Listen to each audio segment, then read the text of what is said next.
منظر کو عرض کیا ہے کہ براق کے سوار کا اسوار تھا حسین، براق کے سوار کا اسوار تھا حسین، دیکھو ذرا حبیب سے رفاقت حسین کی۔ سبحان اللہ۔ کہ جب حضرت امام عالی مقام چھوٹے ہوا کرتے تھے تو حضور نبی کریم صلی اللہ علیہ وسلم ان کو اپنے کاندھے پر بٹھا کر تشریح لے جایا کرتے تھے، تو وہ منظر ایک عقیدت کے ساتھ پیش کیا تھا۔ براق کے سوار کا اسوار تھا حسین، دیکھو ذرا حبیب سے رفاقت حسین کی۔ رفاقت کہتے ہیں دوستی کو، یگانگت کو، یکجہتی کو۔ فرمایا حسین منی پیارے رسول نے، فرمایا حسین منی پیارے رسول نے، لا ریب ثابت ہو گئی قرابت حسین کی۔ مسجود کا یہ حکم تھا کہ سجدے کو طول دو۔ جب حضور نبی کریم صلی اللہ علیہ وسلم سجدے میں ہوتے تو حسنین کریمین آتے اور کندھوں پر سوار ہو جاتے، پیٹھ پر سوار ہو جاتے، تو حضور نبی کریم صلی اللہ علیہ وسلم تسبیحات پڑھتے رہتے اور اپنا سر مبارک نہیں اٹھاتے تھے۔ تو اس منظر کو میں نے پیش کیا ہے کہ مسجود کا یہ حکم تھا کہ سجدے کو طول دو، یعنی اللہ تعالیٰ کا یہ حکم تھا کہ سجدے کو لمبا کرو۔ مسجود کا یہ حکم تھا کہ سجدے کو طول دو، خالق کو بھی ملحوظ تھی عظمت حسین کی۔ سبحان اللہ۔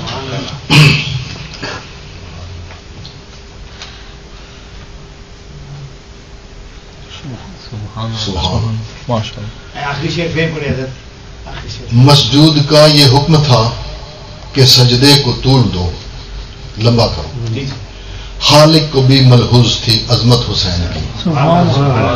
اب ایک منظر یہ ہے کہ ادھر سجدے ہو رہے ہیں اور ان کی ناز برداریوں کے لیے سجدے لمبے ہو رہے ہیں، اور دوسری طرف صورت کیا ہے کہ لمبے کیے تھے جس کے لیے سجدے نماز میں۔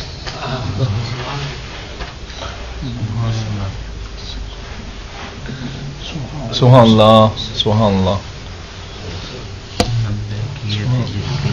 لمبے کیے تھے جس کے لیے سجدے نماز میں۔ اللہ اللہ۔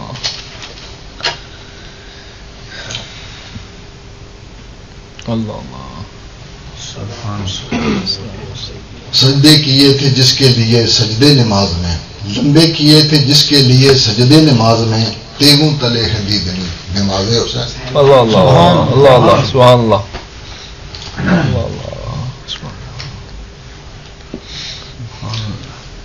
لمبے کیے تھے جس کے لیے سجدے نماز میں، تیغوں تلے حدید نے عبادت حسین کی۔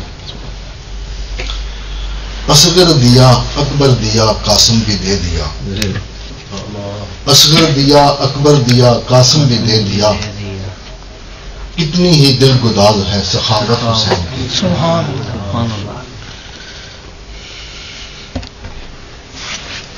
سخاوت تو سبھی لوگ کرتے ہیں، لیکن اپنے پیاروں کو رائے مولا میں دینا بڑا مشکل۔ اصغر دیا اکبر دیا، یہ ان کے صاحبزادے تھے اپنے، اور قاسم بھی دے دیا، یہ حضرت امام حسن کے صاحبزادے تھے اور ان کے بھتیجے تھے۔ اصغر دیا اکبر دیا قاسم بھی دے دیا، یعنی کربلا میں شہید ہو گئے رائے مولا میں۔ اصغر دیا اکبر دیا قاسم بھی دے دیا، کتنی ہی دل گداز ہے سخاوت حسین کی۔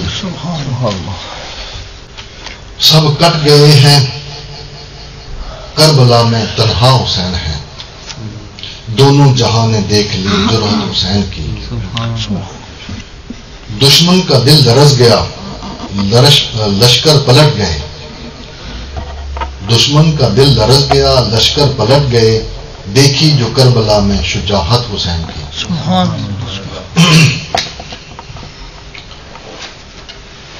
گو تشنگی میں جان دی نہ دی ہے اپنی آن بھی، گو تشنگی میں جان، پیاسا ہو کر اپنی جان دے دیا، گو تشنگی میں جان دی نہ دی ہے اپنی آن بھی، دنیا کو درس ہے یہ شہادت حسین کی۔ سبحان اللہ، سبحان اللہ۔ مومن جو کر رہے ہیں مدح حسین کی، اسلام زندہ کر گئی شہادت حسین کی۔ پھر اپنی نیازمندی عرض کی ہے کہ ادنا سا مدح خاں ہے یہ صابر حسین کا، سبحان اللہ، ادنا سا مدح خاں ہے یہ صابر حسین کا، اس کو بھی ہو نصیب شفاعت حسین کی۔ سبحان اللہ، ادنا سا مدح خاں ہے یہ صابر حسین کا، اس کو بھی ہو نصیب شفاعت حسین کی۔ ایک پنجابی میں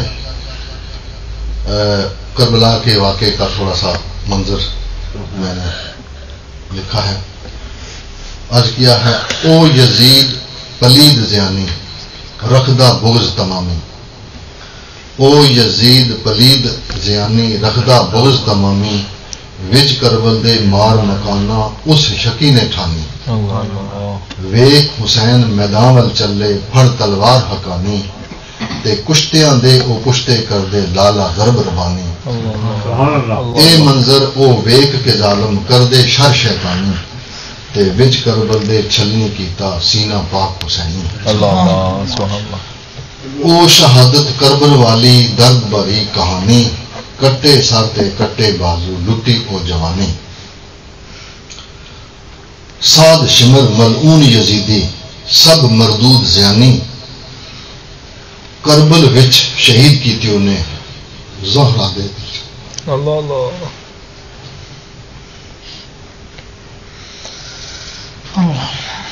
سعد شمر ملعون یزیدی سب مردود زیانی، کربل وچ شہید کیتی انہیں زہرا دے دل جانی، اصغر سونا معصوم پیارا تڑپے باجو پانی، اصغر سونا معصوم پیارا تڑپے باجو پانی، وچ نصیباں پانی نہ ہویا اس جہانے فانی، ڈنگر پیندے ڈور بھی پیندے پیندے سب جہانی،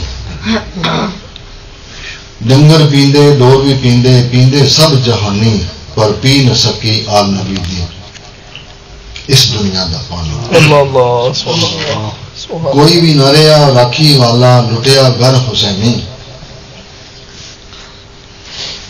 کوئی بھی نہ رہا راکھی والا لٹیا گھر حسینی، وچ کربل دے بی بی زینب دسیا صبر لسانی، صابر کولوں چنگے اوسن جنہ وار دتی زندگانی، صابر کولوں چنگے اوسن جنہ وار دتی زندگانی، پر اے قربانی دے کے سید پاگے قرب روانے۔ سبحان اللہ، ماشاء اللہ۔ پھر حضور مولا کائنات کا وہ تو آپ کے پاس میں میرا خیال ہے، اسلام کا فقط ہے سہارا علی علی، اسلام کا فقط ہے سہارا علی علی، ہے مصطفیٰ کا راج دلارا علی علی، محبوب حق کی آنکھ کا تارا علی علی، ہے وہ اپنے مولا کا پیارا علی علی، آیا تطہیر کا سایہ ملا جنہیں، بس ان کا ورد ہو گیا ہمارا علی علی، مشکل کٹھن ہو کے میدان کارزار، مشکل کٹھن ہو کے میدان کارزار، ہر موقع پر ہر ایک کا ہے نعرہ علی علی، بے چار گانے ملتے بیضا کے واسطے، بے چارگی کے وقت ہے چارہ علی علی، خیبر کا در بھی کچھ نہیں مرحب بھی کچھ نہیں، 17 دن محاصرہ رہا تھا نا خیبر کا، اور مختلف صحابہ کرام کی معیت میں سربراہی میں لشکر جاتے رہے، لیکن وہ فتح نہ ہو سکا، لیکن آخر پہ حضور نبی کریم صلی اللہ علیہ وسلم نے تلوار مبارک ذوالفقار مبارک اور اپنی پگڑی حضور مولا کائنات کو سبحان اللہ عنایت فرمائی، اور پہلے فرما دیا تھا کہ آج میں اس کو تلوار دوں گا، پہلے اعلان فرمایا تھا کہ میں آج اس کو صبح دوں گا تلوار جس کے ہاتھ پر اللہ تعالیٰ فتح عطا فرمائے گا۔ تو اس سعادت کو پانے کے لیے سب صحابہ کبار بے چین تھے، لیکن قرہ حضور مولا کائنات کی قسمت میں نکلا، اور پھر اللہ نے کیا کہ وہ خیبر جو ہے وہ فتح ہوا۔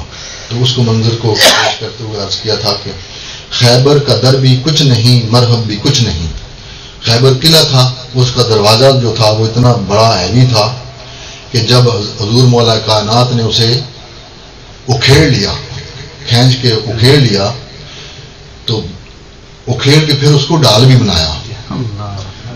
تو صحابہ کبار کہتے ہیں کہ بعد میں اس لڑائی کے بعد، فتح ہونے کے بعد، ہم 40 بندوں نے اس کو ہلانے کی کوشش کی، تو 40 بندے ہم اس کو دروازے کو ہلا نہیں سکے.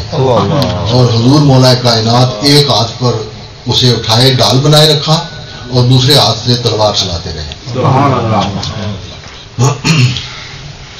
تو خیبر کا در بھی کچھ نہیں، مطلب جو کچھ بھی ہو مولا کائنات کے سامنے کچھ نہیں ہے.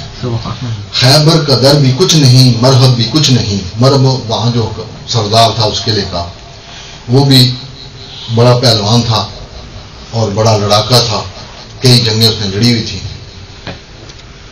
تو وہ بھی اس کے دماغ میں بڑا زوم تھا کہ میرے مقابلے میں کوئی نہیں آ سکتا. تو خیبر کا در بھی کچھ نہیں، مرحب بھی کچھ نہیں، سکہ جمع ہوا ہے تمہارا علی علی. سبحان اللہ. سورج بھی الٹے بل چلا واہ واہ تیری نماز. وہ واقعہ جو حضور مولا کائنات کی نماز جو ہے وہ قضا ہو رہی تھی، اس وجہ سے کہ حضور نبی کریم صلی اللہ علیہ وسلم آرام فرما رہے تھے حضور مولا کائنات کے جوڑی میں. تو نماز جو ہے وہ مغرب عصر کی وہ قضا ہو رہی تھی، بلکہ قضا ہو گئی تھی. تو جب بیدار ہوئے تو حضور نبی کریم صلی اللہ علیہ وسلم نے دیکھا کہ مغموم ہیں، تو پوچھا کیا بات ہوئی، تو عرض کیا کہ میری نماز قضا ہو گئی ہے. تو حضور نبی کریم صلی اللہ علیہ وسلم نے سورج کو واپس کیا تھا. یعنی حضور مولا کائنات کا عالم یہ ہے کہ کوئی زندگی میں نماز قضا نہیں ہوئی، جو ہوئی اس کو بھی قضا نہیں ہونے دیا. اللہ سبحان اللہ. سورج واپس لوٹا اور عصر کی جگہ پر آیا اور پھر حضور مولا کائنات نے نماز ادا فرمائی. اس کو منظر کو پیش کیا ہے کہ سورج بھی الٹے بل چلا واہ واہ تیری نماز. نماز ہو تو ایسی ہونا جی. سورج بھی الٹے بل چلا واہ واہ تیری نماز، اللہ ہرے ذوق سجدہ تمہارا علی علی. کیا سجدے میں ذوق ہے، شوق ہے کہ سورج بھی پلٹے تیری اس نماز کی ادائیگی کے لیے. تیگوں تلے حدیدنی نماز حسین بھی ہے درس کربلا کا نظارہ علی علی. جس شہر علم میں بڑھتی ہیں حکمتیں، یعنی حضور نبی کریم صلی اللہ علیہ وسلم نے فرمایا کہ میں علم کا شہر ہوں اور علی اس کا دروازہ ہے. تو جس کو علم حاصل کرنا ہوگا وہ حضور مولا کائنات کے دروازے سے ہو کر گزرے گا تو پھر علم تک پہنچ سکے گا. جس شہر علم میں بڑھتی ہیں حکمتیں، اس شہر علم کا دروازہ علی. سبحان اللہ. پھر من کن تو مولا کہہ دیا پیارے رسول نے، من کن تو مولا کہہ دیا پیارے رسول نے، پھر دو جہاں کے ہو گئے مولا علی علی. آلام روزگار سے جب دکھ ہوا تو پھر اپنی معذوری پیش کرتے ہوئے آلام روزگار سے جب دکھ ہوا تو پھر صابر نے مشکلوں میں پکارا علی علی. یہ تھی جناب کچھ میرے اپنے اشعار جو آپ کے نظر کیے ہیں. ماشاءاللہ. اب آتے ہیں اس کتاب کی طرف کریمہ جو حضرت سعدی شیرازی رحمۃ اللہ علیہ کا لکھا ہوا ہے.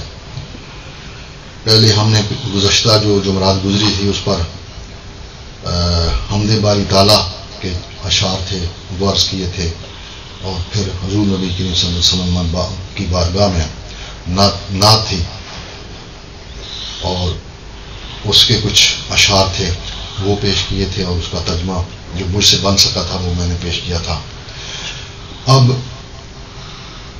اللہ اور رسول کے بعد جو انسان ہے اس کی عملی زندگی جو ہے وہ شروع ہوتی ہے.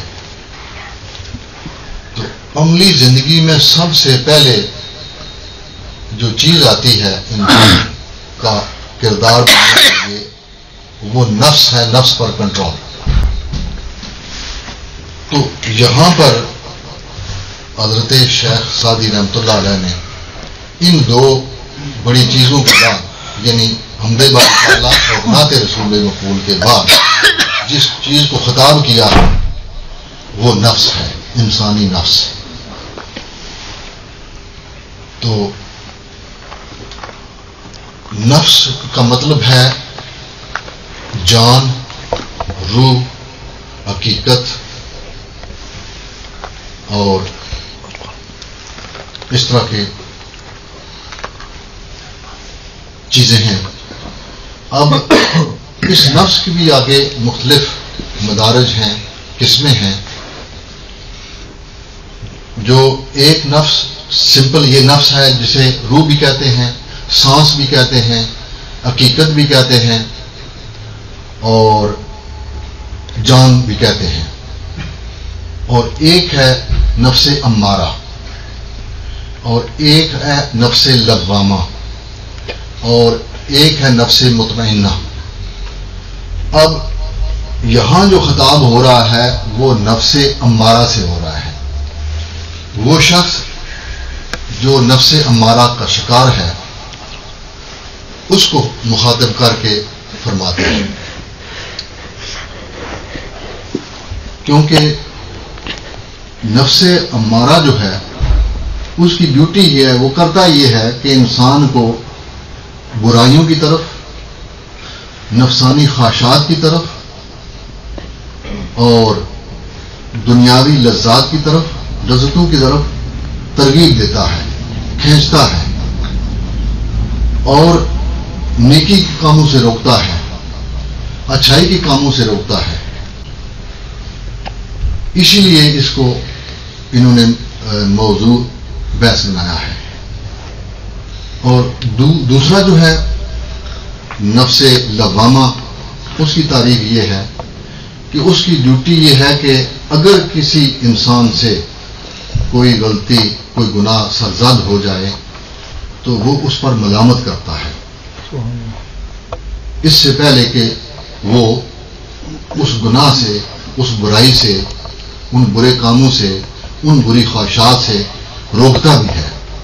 لیکن اگر فرض محال اگر سرزاد ہو جائے، باتیں نہ کریں گے، باتیں نہیں کریں گے، اگر کوئی گناہ، کوئی غلطی سرزد ہو جائے تو اس پر شرمندگی ہوتی ہے، ندامت ہوتی ہے، توبہ کی اللہ توفیق دیتا ہے. تو اس نفس لوامہ کہتے ہیں. اور ایک ہے نفس مطمئنہ. یہ وہ نفس ہے کہ جو اللہ تعالیٰ اپنے برگزیدہ بندوں کو ودیعت کرتا ہے، بخشتا ہے، عطا کرتا ہے. سبحان اللہ. کہ اس نفس کے ہوتے ہوئے برائی کچھ نہیں بگاڑ سکتی. یہ نفسی خواہشات جو ہیں، نفسانی خواہشات ہیں، دنیاوی لذتیں جو ہیں، وہ اس کا کچھ نہیں بگاڑ سکتی. وہ اس کی طرف توجہ نہیں دیتا، وہ محفوظ رہتا ہے اور جتنی بھی برائیاں ہیں اس سے محفوظ رہتا ہے. اس کی طرف اس کی توجہ نہیں ہوتی، بلکہ ہمہ وقت وہ یاد الہی میں، یاد خدا میں رہتا ہے اور اچھائیوں کی طرف رہتا ہے، برائیوں سے وہ اجتناب کرتا ہے. یہ جو نفس ہے، نفس مطمئنہ، یہ اللہ کے برگزیدوں کو اللہ تعالیٰ عطا کرتا ہے. یہ جو نفس ہے، یہاں خطاب و نفس یعنی جو حضرت سعدی شیرازی رحمۃ اللہ علیہ خطاب کر رہے ہیں، وہ اس شخص کو کر رہے ہیں جو کہ اس نفس جو امارہ ہے اس کا شکار ہے اور برائیوں میں پھنسا ہوا ہے. اس کو دنیا و مافیا کا کچھ علم نہیں ہے، پتہ نہیں ہے، بے خبر ہے اسے، اور وہ ادھر لگا ہوا ہے، اچھائیوں کی طرف کوئی توجہ نہیں ہے.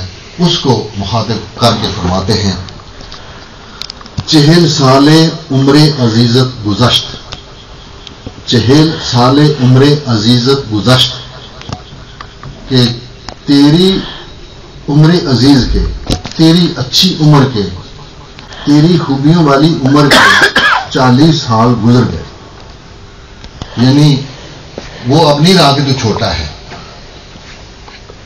40 سال عمر عزیزت گزشت، تیری عمر کے جو قیمتی سال 40 تھے وہ گزر گئے، مگر کیا ہوا؟ مزاجے تو از حال طفلی نہ گشت، لیکن تیرے مزاج میں ابھی تک وہ بچپنا ہے، وہ ابھی بچپنا پن نہیں گیا، لڑکپن نہیں گیا. اس کی وجہ کیا کہ مثال کے طور پر ایک بچہ ہے، بچہ اس کو کوئی پتہ نہیں ہوتا کہ یہ اچھا کیا ہے برا کیا ہے، میرے لیے سود مند کیا ہے، میرے لیے نقصان دہ کیا ہے. وہ اگر آگ کو دیکھے گا تو ممکن ہے انگار ہاتھ میں لے لے، اس کو کوئی نہیں پتا ہوگا کہ میں یہ کیوں لے رہا ہوں، لے لے گا. اس کا ذہن اتنا نہیں ہوگا کہ وہ اس میں تفریق کر سکے کہ یہ میرے لیے نقصان دہ ہوگا، ضرر رساں ہوگا، وہ ہاتھ میں لے لے گا. سانپ ڈس لیتا ہے، کاٹ لیتا ہے، موت واقع ہو جاتی ہے، وہ اگر اس کے سامنے آئے تو وہ اس کو پکڑ لے گا، وہ اسے بچنے کی کوشش نہیں کرے گا. اس کو پتا ہوگا، نہیں پتا کہ میں کیا کر رہا ہوں. تو اسی طرح اس کو تمثیل دے کر کہ تیرے مزاج میں ابھی تک بچپنا ہے، تمہیں پتہ نہیں ہے کہ برائی تو کر رہا ہے، لیکن تمہیں پتہ نہیں ہے کہ یہ برائی کے نقصانات کیا ہیں، برے کاموں کے رزلٹ کیا نکلیں گے. تو برے کاموں میں لگا ہوا ہے، برائی میں لگا ہوا ہے، اور نیک کاموں کی طرف تیری کوئی توجہ نہیں ہے. تو فرما رہے ہیں کہ تیرے 40 سال ہو چکے ہیں، گزر چکے ہیں، لیکن تیرے مزاج میں وہی بچپنا ہے کہ تمہیں اچھائی اور برائی میں ابھی تک فرق محسوس نہیں ہو رہا، تمہیں فرق کرنا چاہیے. اس کے بعد فرمایا ہما با ہوا ہو ہوس ساختی، دمیں با مسالے نہ پرداختی.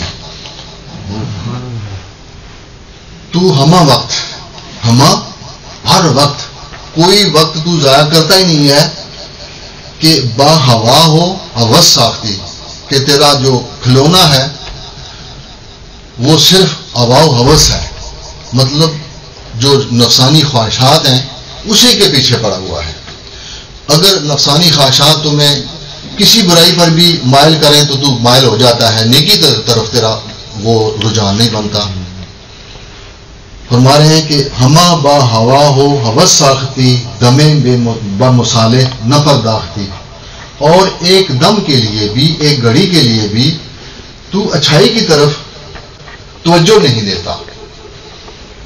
یعنی تیری 40 سال عمر جو وہ گزر چکی ہے اور تیرے اندر وہ بچپنا پن ابھی تک موجود ہے، اور تو کرتا کیا ہے کہ ہما وقت وہ اس نفسانی خواہشات کے پیچھے پاگلوں کی طرح، جنون جس طرح بندے کو مجنون ہو کے نا اس چیز کے پیچھے لگا ہوا ہے.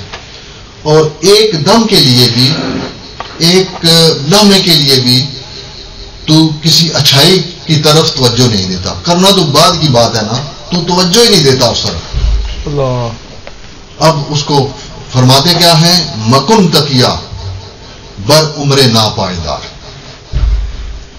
کہ اے میرے مخاطب، اس ناپائیدار دنیا پر تو تکیہ مت کر، اس پر بھروسہ مت کر. بماش ایمن، مباش ایمن از بازی روزگار، کہ یہ جو روزگار کی یعنی زمانے کی جو بازی ہے، کھیل ہے، اس سے تو اپنے آپ کو پر امن نہ سمجھ، یہ تمہیں لے ڈوبے گی، تمہیں برباد کر دے گی. اس لیے تو اس عمر عزیز جو ہے اس پر تو اطلاع نہ اور اس پر بھروسہ بھی نہ کر، بلکہ تو نیکی کی طرف آ، بلائی کی طرف آ اور برائی کو چھوڑ. یہ اس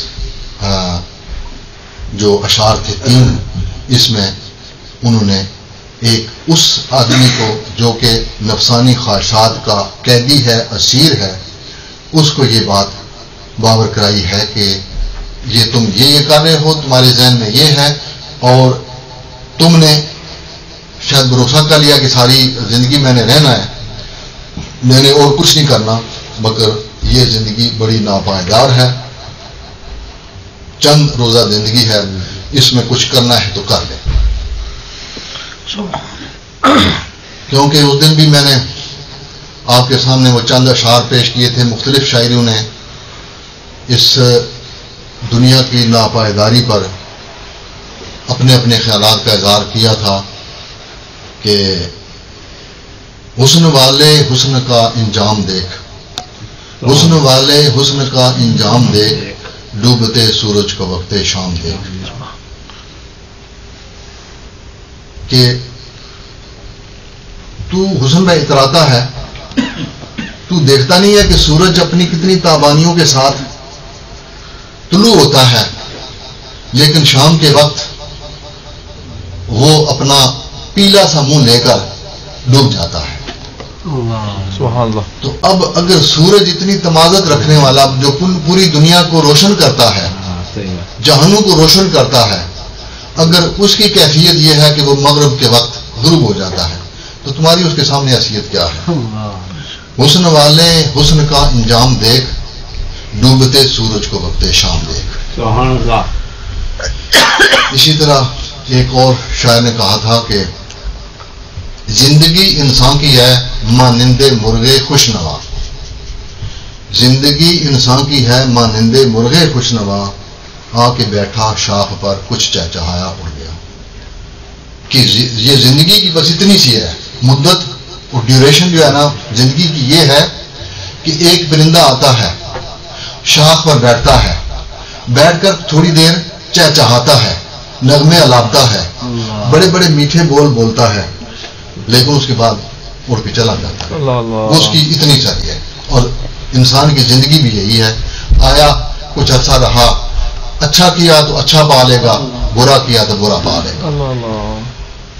اسی طرح میاں صاحب کا بھی عرض کیا تھا کہ پریے خوف خدا تھی ڈریے، پریے خوف خدا تھی ڈریے، دمان نہ کریے ماسا. میاں صاحب نے تو قلم توڑ دیا نا کہ جو حسن کا ہمارے ذہن کے مطابق ایک مرکہ ہے نا جناب، جو حسن کی انتہا نا وہ ہمارے ذہنوں میں ہے پری کی، اس کو مخاطب کر کے کہتے ہیں کہ پریے خوف خدا تھی ڈریے، تو مان نہ کریے ماسا. تو کیوں اترا رہی ہے؟ مان نہ کریے ماسا، حسن جوانی نہ توڑنے باہو کیس دا پرواسا. کہ بس وہ جوانی کی تھوڑی سی وہ جو مدت ہوتی ہے نا وہ حسن آتا ہے، لیکن 40 سال کے بعد پھر وہ ڈالنا شروع ہو جاتا ہے. وہ حسن جو ہے نا وہ بچپنا بھی نہیں رہتا، وہ پھر لڑکپن بھی نہیں رہتا، جوانی بھی نہیں رہتی، بلکہ پھر وہ بڑھاپے کی طرف آ جاتا ہے. پھر یہاں نوبت یہاں تک پہنچ جاتی ہے کہ پھر اگر کھڑا ہو تو بیٹھ نہیں سکتا، بیٹھ جائے تو لیٹ نہیں سکتا، لیٹ جائے تو کروٹ نہیں لے سکتا. مطلب اس طرح کی صورت بن جاتی ہے. اور محتاجی کی یہ عالم ہوتا ہے کہ پھر کروٹ بھی دوسرے بدلتے ہیں، اٹھاتے بھی دوسرے ہیں، کھلاتے بھی دوسرے ہیں. اللہ تعالیٰ ایسے انجام سے محفوظ فرمائے. پر یہ خوف داتی ڈریے تے مان نہ کریے ماسا، تے حسن جوانی نہ دوڑنے باہو کیس دا پرواسا. تو میں نے اپنا بھی شعر عرض کیا تھا کہ یہ زندگی چند گھڑیاں یارو کرنا ہے کی مانا، یہ زندگی چند گھڑیاں یارو کرنا ہے کی مانا، تے نبی پیغمبر لدی کے نہیں تے لدی سمجھ جانا. پھر عرض کیا ہے کہ موٹر کاراں بنگلہ پیسے کم کسی نہیں آنا. یہ جڑا ہے نا ہوا و ہوس، یہ ساری چیزیں اسی میں آتی ہیں. مطلب آدمی کی خواہش جو ہے نا وہ ختم ہوتی نہیں ہے. پہلے سائیکل ہوتی ہے تو کہتا ہے موٹر سائیکل ہو، موٹر سائیکل ہو تو کہتا ہے گاڑی ہو، گاڑی ہو تو پھر کہتا ہے نہیں اب بی ایم ڈبلیو کون سی ہوتی ہے جی، اب وہ پھر اسے پتہ نہیں آگے کون کون سی ہوتی ہیں، مجھے تو نام بھی نہیں آتے نا. اس طرح مطلب بڑھتا ہی جاتا ہے، یہ خواہش بڑھتی جاتی ہے. تو میں نے عرض کیا تھا کہ موٹر کاراں بنگلہ پیسے کم کسی نے آنا، چٹی کفنی لے کے پیارے خاکو ہیٹ سمان.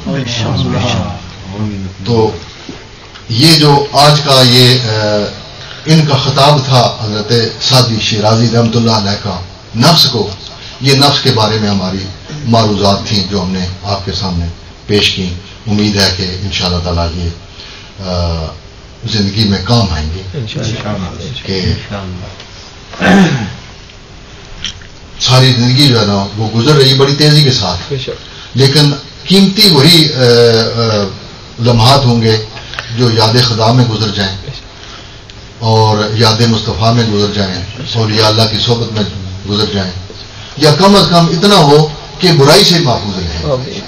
یہ بھی اللہ تعالیٰ کی بڑی دین ہے کہ برائی سے محفوظ رکھے. تو اس کے بعد پھر ایک اور سبق ہے وہ بھی کر لیتے ہیں، ٹائم ہے نا ابھی. آگے اس کو تو نفس کو تو کوسا ہے نا حضرت سعدی رحمۃ اللہ علیہ نے. آگے در مد ہے کرم، کرم کی مدح میں، اس کی تعریف میں.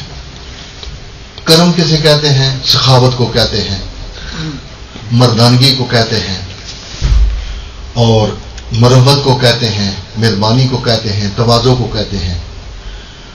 اب اس سارے مضمون ہے اس کا لب لباب یہ ہوگا کہ آپ نے مہربانی کرنی ہے، سخاوت کرنی ہے، دوسروں کے ساتھ تواضع کے ساتھ پیش آنا ہے، مہربانی کے ساتھ پیش آنا ہے،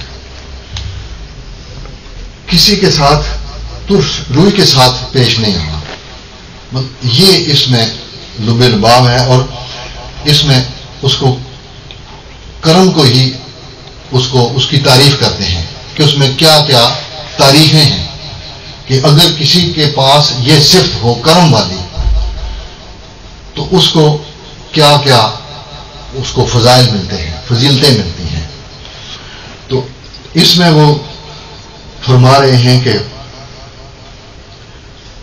دلاں اپنے دل کو کہہ رہے ہیں، دلاں ہر کے بنہاد خانے کرم. اے میرے دل، جس کسی نے بھی کرم کا خان مطلب کرم کا دسترخوان بچھایا، یعنی اس دسترخوان پر کوئی تخصیص نہیں ہے، کوئی اپنا ہے، بیگانہ ہے، اچھا ہے، برا ہے، ہر کسی کے لیے اس نے اپنے کرم کے دسترخوان کو بچھا دیا جس سے ہر کوئی فائدہ اٹھاتا ہے. دلا ہر کے بنہاد خانے کرم، کہ جس کسی نے بھی کرم کا، سخاوت کا اور اچھائی کا، مروت کا، احسان کا، تواضع کا، یہ ساری صفتیں ہیں نا، اچھائیاں ہیں نا، ان کا اگر کسی نے دسترخوان بچھا دیا ہے تو اس کے لیے کیا ہے؟ بشد نامدار جہان کرم. تو وہ جو ایک دنیا ہے نا کرم والوں کی، یعنی کرم والے کون ہیں؟ حضور نبی کریم صلی اللہ علیہ وسلم ہیں، پنجتن پاک ہیں، صحابہ کبار ہیں، اولیاء اللہ ہیں، علماء حق ہیں، اور اللہ والے لوگ ہیں، نیک لوگ ہیں، یہ سارے کرم والے ہیں. اب اس جہان میں اس کا کیا ہوگا؟ بشد نامدار جہان کرم، اس جہان میں اس کا نام ہو جائے گا، یعنی اس جہان میں اس کا بھی نام آ جائے گا کہ جس نے یہ عمل کیا کہ اس نے اپنا دسترخوان یعنی اپنے آپ کو پیش کر دیا. کس کے لیے؟ تواضع کے لیے، دوسروں کی تواضع کے لیے، سخاوت کے لیے اور اچھائی کے لیے، اچھے ترغیب دینے کے لیے، اچھے کاموں کی طرف ترغیب دینے کے لیے، یعنی ہر اچھائی کے لیے اس نے اپنے آپ کو پیش کر دیا. جس نے یہ کام کیا اس کا پھر کیا ہوگا کہ وہ کرم والی دنیا جو ہے نا، یہ کرم والے لوگ جو ہے نا، ان میں ان کا نام داخل ہو جائے گا. پھر اسی دل کو کہتے ہیں کہ اے دل، کرم جو ہے نا، کرم ایسی ایک اچھی صفت ہے اور ایک اچھا عمل ہے، تواضع ایک اچھا عمل ہے نیکی ایک اچھا عمل ہے، سخاوت ایک اچھا عمل ہے کہ نامدار جہانت کنا، کہ کرم نامدار جہانت کنا، کہ تیرے جہان کو یعنی تیری جو دنیا ہے نا اس کو بھی بلند کر دے گا، اس کو بھی تیری دنیا کو بھی، یعنی تو جس دنیا میں رہتا ہے نا اس دنیا کو بھی بلند کر دے گا۔ کرم کام گارے امانت کنند، اور کرم جو ہے تیرے امانت کو بھی، یعنی وہ تو ایک پناہ، کرم وہ جو ہوتی ہے نا امانت کا مطلب ہوتا ہے ایک تو وہ چیز جو کسی کی امانت میں دے دی جائے تو اس کو بھی امانت کہتے ہیں، لیکن وہ جاتی کہاں ہے؟ پناہ میں جاتی ہے۔ وہاں لوگ اپنی چیزیں دیتے ہیں جہاں پناہ ہو، جہاں یہ پتا ہو کہ یہ چیز ضائع نہیں ہوگی، اس چیز کو کہتے ہیں، اس جگہ کو کہتے ہیں۔ یعنی تیری جو پناہ گاہ ہے نا تو ایک پناہ گاہ سمجھا جائے گا اور اس میں بھی تیرا کام ہو جائے گا، یعنی تیرا کام جو ہے وہ اس امانت، وہ جو پناہ گاہ ہے نا اس میں تیرا کام آ جائے گا۔ یعنی ایک طرف تو یہ ہے کہ تیرا جہان جو ہے، تیری دنیا جو ہے وہ کرم والوں کے ساتھ ہو جائے گی، پھر یہ کہ جو تیری پناہ ہے وہ بھی اسی لیول پہ آ جائے گی، اسی سطح پہ آ جائے گی۔ ورائے کرم در جہاں کار نیست، ورائے کرم، کرم کے علاوہ، کرم کے سوا، در جہاں کار نیست، اور کوئی کام ہے ہی نہیں ہے۔ یعنی سب سے بڑھیا، سب سے اچھا، سب سے خوبصورت کام کیا ہے؟ کرم ہے۔ کرم میں کیا کیا آتا ہے؟ سخاوت بھی آتی ہے، لوگوں کے ساتھ اچھے طریقے سے ملنا، اچھا پیش آنا، تواضع سے پیش آنا، اچھائی کی طرف ترغیب دینا، اچھائی کی طرف بلانا، نیکی کی طرف بلانا، یہ ساری چیزیں کرم میں آتی ہیں۔ تو فرما رہے ہیں کہ اے دلا، اے میرے دل، کرم جو ہے نا اس دنیا میں اس کام کے علاوہ اس سے بہتر کام ہے ہی کوئی نہیں ہے، سب سے بہتر کام جو ہے وہ کرم ہے۔ وزی گرم تر ہیچ بازار نیست، اور اس بازار کے علاوہ اور کوئی گرم بازار ہے ہی نہیں ہے، یعنی جو سب سے چالو بازار ہے نا، چلنے والا بازار ہے نا، وہ کرم کا ہے۔ اس کی وجہ ہے کہ اس کرم کے بازار میں کون لوگ ہیں؟ حضور نبی کریم صلی اللہ علیہ وسلم ہیں، پنجتن پاک ہیں، صحابہ کبار ہیں، اولیاء اللہ ہے۔ تو یہ بازار جو ہے نا اس میں جو لوگ آ جائیں، اس سے زیادہ پھر کون بازار باقی رہ جاتا ہے جس میں اتنی گرمی ہو کہ جس میں سودے دے رہے ہوں جناب بخشش کے، وہ ڈونگرے نچھاور ہو رہے ہوں، وہ حضور کا دربار ہے، حضور مولا کائنات کا دربار ہے، حسنین کا دربار ہے، وہ حضرت صدیق اکبر کا دربار ہے، وہ حضرت عمر فاروق کا دربار ہے، عثمان غنی کا دربار ہے، یہ ان لوگوں کے دربار ہیں جہاں سے یہ چیزیں ملتی ہیں، کرم کی، سخاوت کی، اچھائی کی، یہ یہاں سے ملتی ہیں۔ اس وجہ سے یہ بازار ہر وقت سب سے زیادہ گرم بازار ہے، چالو بازار ہے، ہر وقت چلتا ہے یہ، یعنی وہاں ہر وقت دیا جاتا ہے، کوئی وقت بھی ایسا نہیں ہوتا کہ کوئی مانگنے والا مانگے اور ملے نہ، ملتا ہے۔ کرم مایائے شادمانی بود، خوشی کا سرمایہ جو ہے وہ کرم ہے۔ اگر تو خوشی چاہتا ہے تو پھر کرم کو اپنا لے۔ کرم مایائے شادمانی بود، کرم حاصل زندگانی بود۔ اگر تو زندگی کا حاصل چاہتا ہے، زندگی کا نچوڑ چاہتا ہے، زندگی کا سب کچھ چاہتا ہے تو پھر کرم کو اپنا لے۔ کرم اپنائے گا تو زندگی کی ہر چیز تمہیں ملے گی۔ دل عالم از کرم تازہ دار،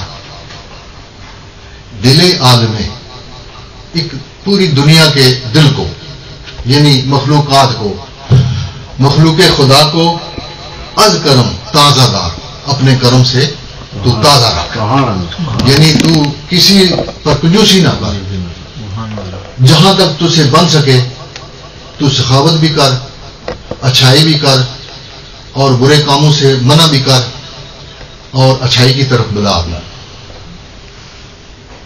دل عالم یعنی ایک مخلوق خدا کے دلوں کو از کرم سے تازہ رکھ، جہاں را ز بخشش پر آوازہ دار، اور اس جہان کو اپنی بخشش سے، ز بخشش سے پر آوازہ دار بلند رکھ۔ ہر وقت یہ شرط ہو کہ یہ وہ دروازہ ہے کہ جہاں سے جو مانگنے والا ہے وہ خالی نہیں جاتا۔ اس طرح تو اپنے کرم کو جو ہے نا حاوی رکھ۔ ہما وقت شوق ور کرم مستقیم، ہما وقت شوق در کرم مستقیم کہ ہست آفرینندہ ہے جہاں کریم۔ تو ہر وقت اپنے آپ کو کرم پہ مستقل رکھ، مستقیم رکھ، استقام بخش کہ ہر وقت تو کرم کے ساتھ ہی زندہ رہے، پائندہ رہے، کیونکہ جو پیدا کرنے والا ہے نا اس کی صفت ہے کریم۔ سب سے بڑا کریم کون ہے؟ جو مخلوق خدا کو پیدا کر جائے۔ تو یہ جو صفت ہے یہ باری تعالیٰ کی ہے، اس لیے جو اس صفت کو اپنائے گا وہ یہ اوپر جتنی صفات مذکور ہوئی ہیں ان سب میں اپنا نام پیدا کرے گا۔ اللہ تعالیٰ ہمیں توفیق عطا فرمائے کہ ہم سخاوت بھی اللہ تعالیٰ ہمیں عطا فرمائے، اور اس کے بعد مردانگی بھی عطا فرمائے، اچھی باتوں کی ترغیب دینے کی ہمت عطا فرمائے، برے کاموں سے اللہ تعالیٰ ہمیں محفوظ رکھے، اور اپنے محبوب کی سچی غلامی اور اطاعت نصیب۔ اب تھوڑی دیر کے لیے کرتے ہیں، ذکر کرتے ہیں، اس کے بعد پھر اذان ہوگی، اذان کے بعد نماز ہوگی، نماز کے بعد پھر ختم شریف ہوگا، پھر انشاءاللہ تعالیٰ جو ہلکا پھلکا جو روٹین کے مطابق لنگر ہوگا انشاءاللہ تعالیٰ پیش کیا جائے گا۔ امید ہے کہ میری یہ ٹوٹی پھوٹی باتوں شرف قبولیت بخشیں گے، اور خاص طور پر میں میاں صاحب کی حوصلہ افزائی کی دعا دیتا ہوں کہ جنہوں نے یہ حوصلہ افزائی کی ہے میری، تو میں یہ چار جملے آپ کے سامنے پیش کر دیتا ہوں۔ تو دعا کریں کہ اللہ تعالیٰ مجھے ہمت بھی دے، اور ہم سب کو ان جو تعلیمات ہیں سعدی شیرازی رحمۃ اللہ علیہ کی ان پر عمل کرنے کی آمین۔